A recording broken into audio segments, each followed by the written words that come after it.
Si quieres saber por qué el mercado no deja de caer, a pesar de tantas buenas noticias, a pesar de que XRP ya cuenta con un ETF, a pesar de que el gobierno ya está funcionando de nuevo, a pesar de que todo debería de irse to the moon, este video es para ti. Aquí te lo voy a explicar y de una manera muy sencilla, porque hay muchas cosas que no estamos viendo.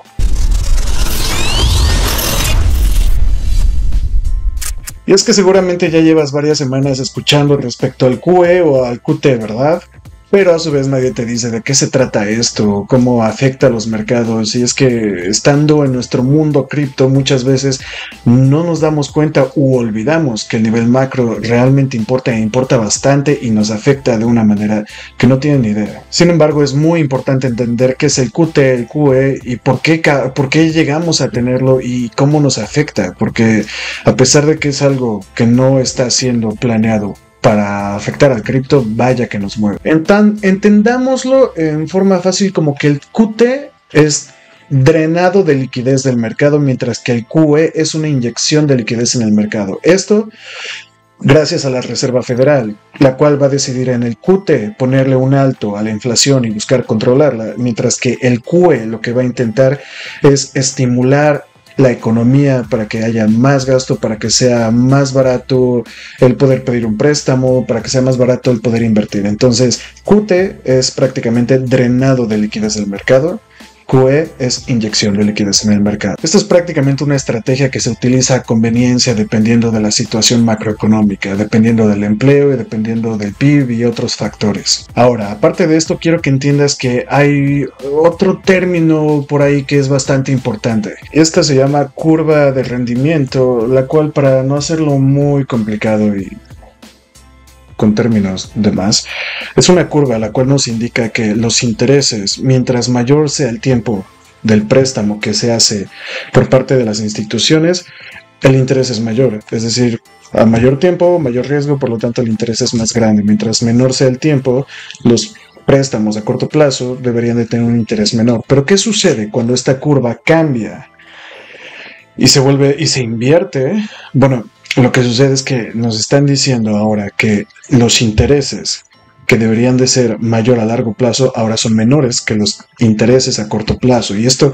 lo que a su vez nos explica es que las instituciones prefieren en estos momentos pedir prestado con un interés mayor a corto plazo que a largo plazo, porque están preveyendo que va a haber una desaceleración, que puede haber una recesión, que puede ser que no haya suficiente liquidez. Entonces, esto es lo que nos dice cuando la curva se invierte. Una curva invertida nos va a marcar este tipo de situaciones y usualmente durante los últimos 70 años una curva invertida nos ha indicado una recesión. La recesión no se produce inmediatamente. La recesión suele tardar de 12 a 18 meses para comenzar una vez generada esta curva. Ahora, te voy a contar cuándo fue la última curva invertida que presenciamos, cuándo es que se presentó y cuándo terminó. La última curva de rendimiento invertida que presenciamos se presentó en agosto del 2022. Ya lo chequé. Esta se presentó en agosto de 2022 y a partir de ese momento la curva se invirtió nuevamente, es decir, volvió a estar sana hasta agosto del 2024. Eso nos quiere decir que de acuerdo a lo que dura una recesión, de acuerdo a lo que dura en presentarse también esta recesión, nos podría estar indicando que durante el periodo de agosto del 2024 nosotros ya estábamos o iniciando una recesión, porque es decir, esperar de 12 a 18 meses para que la recesión iniciara, querría decir que o estábamos iniciando la recesión o ya llevábamos, aunque sea unos 2, 3, 4 meses dentro de la recesión. Ahora, tú me vas a decir, oye, pero en agosto, septiembre, en noviembre, diciembre del 2024, los mercados estaban disparados, todo estaba subiendo. Y sí, pero en esta ocasión no fue porque estuviera muy sano. Si recuerdas, perdón, me voy a mezclar un poquito. Si recuerdas, en esos momentos, Jerome Powell no tenía muy feliz a Donald Trump a finales de año y desde ese momento ya estaban presionando a la Fed con que tenían que bajar los tipos de interés. Y se hablaba mucho de una recesión y al final dijeron, no, todo está muy bien, lo dejaron de lado, pero es muy probable. No es muy probable. Estábamos en recesión. Estados Unidos estaba en recesión en esos momentos.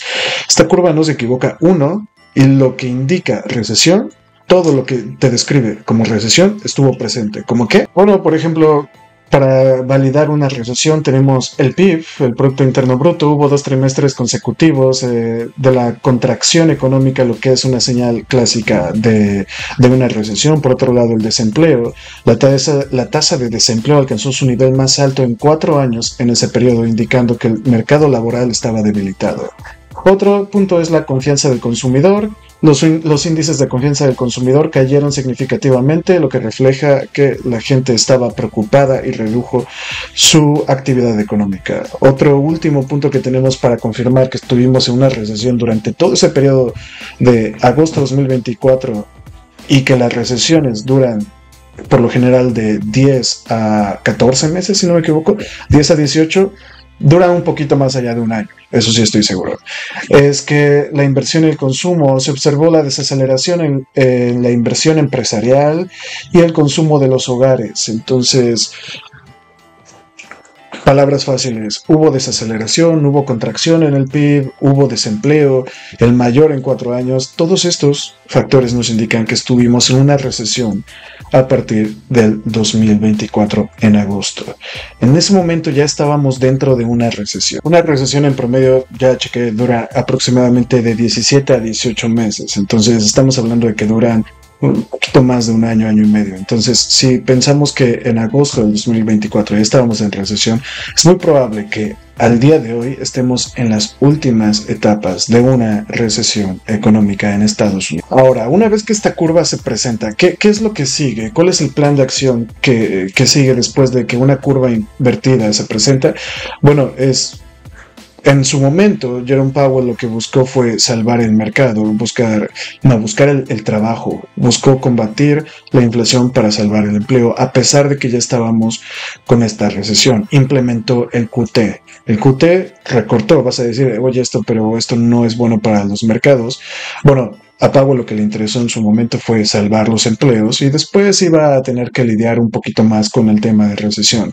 A pesar de que los mercados estuvieran subiendo y se dispararon en noviembre, diciembre del año pasado, esto tiene que ver más con inyección de capital por parte de Asia, por parte de Europa y otros factores externos, los cuales se me acaban de olvidar, pero prácticamente todo lo que no tuvo que ver con Estados Unidos, ellos fueron los que inyectaron toda la liquidez hacia el mercado. Por eso es que a pesar de que entramos en una recesión, todavía viste Bitcoin yéndose para arriba, Ethereum, all time high, bueno, gracias a ello, pero a estas alturas, el día de hoy, estamos en la etapa final de una recesión. Y volviendo al tema, porque otra vez creo que me divagué un poco, ¿qué es lo que sigue después de que se presenta esta curva?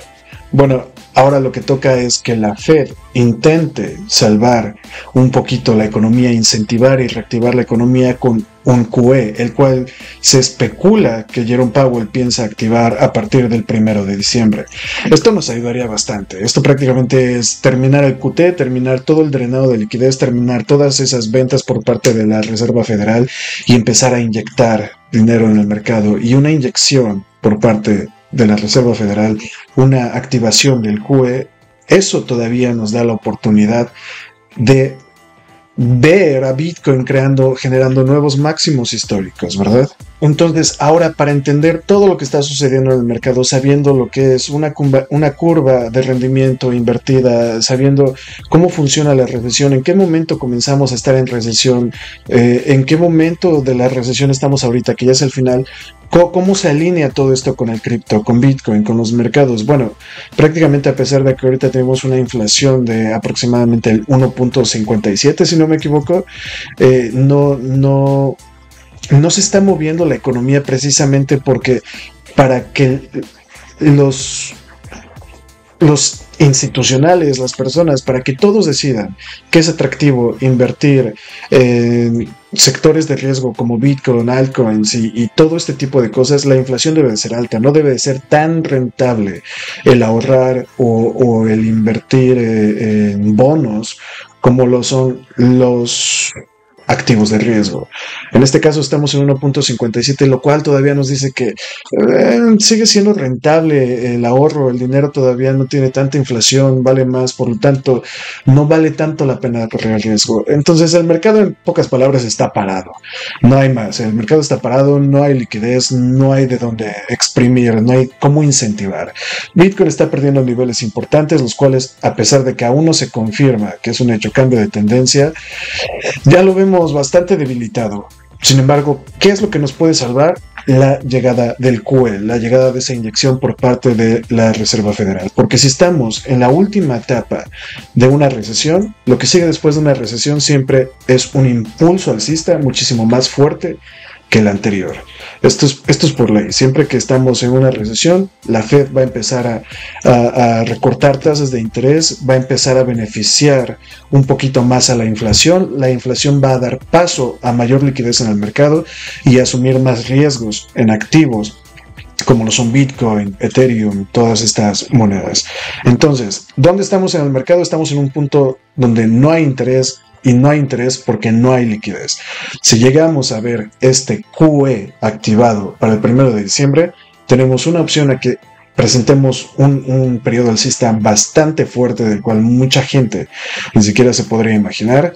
Sin embargo, si no, si esto se retrasa, si deciden que el QE se va a aplazar hasta mediados del 2026, lo cual no es imposible, bueno, entonces veríamos que tal vez el bear market inició a partir del 5 o 6 de octubre, cuando Bitcoin topó el all-time high, y que el fin del bear market, al ser tal vez periodos ahora más cortos, por ser un mercado más maduro, podemos verlo finalizando en julio, agosto, septiembre, octubre del siguiente año, y cumpliríamos perfectamente con un periodo alcista, uno bajista, para ahora dar inicio a un periodo alcista bastante fuerte. Todo depende de nuestra última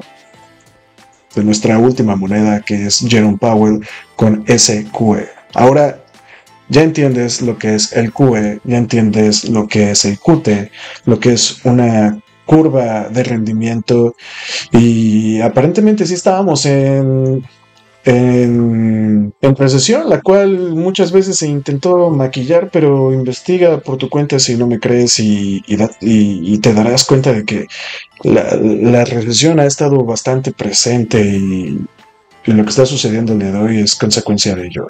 No es que esté sucediendo nada extraordinario, es simplemente flujo de la liquidez. Bueno, aunque en este video no vas a tener una fecha exacta de cuándo es que Bitcoin comenzará a subir, cuándo los mercados dejarán de caer, ahora entiendes por qué caen y qué es lo que debes de esperar antes de que estos dejen de caer. Por lo tanto, en dado caso, creo que lo menos recomendable es estar intentando cazar rebotes a la alza en un mercado el cual no tiene liquidez, porque a nivel macro tampoco hay liquidez. Entonces, no importa si hay ETF, si hay nuevos proyectos, si no hay liquidez en el mercado, en el nivel macro, el cripto también lo va a resentir y no va a haber nada que lo impulse. Entonces, te recomiendo mantenerte informado acerca de cuándo puede darse este QE, y poner atención en el nivel macro ahorita, porque esto es lo que nos va a decir cuándo podemos esperar mejores cosas para el mundo cripto. Y bueno, sin más, si el video te gustó, espero que me puedas dejar un like, tu comentario, suscríbete y coméntame aquí abajo qué es lo que tú piensas. ¿Crees que estuvimos en recesión, que nunca lo estuvimos? ¿Crees que seguimos en ella? ¿Ya va a terminar? Cuéntame qué es lo que piensas. Que tengas un excelente día y excelentes inversiones. Adiós.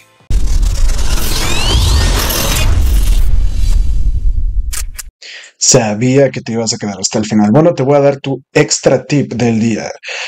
Muchas veces, después de una recesión, los sectores que se recuperan primero tienden a ser siempre los mismos. Entonces, yo te recomiendo que busques, después de un crash, después de una crisis, cuál sector se ha recuperado primero. En este caso, en la narrativa cripto, cuáles son las narrativas que tienden a recuperarse primero después de las caídas. Y a partir de ahí empieces a buscar tus futuras operativas y futura formación del portafolio en el momento que veas que Bitcoin empieza a pompear de nuevo, porque esta narrativa muy seguramente va a ser de las primeras que salgan a flote. Ahora sí, adiós.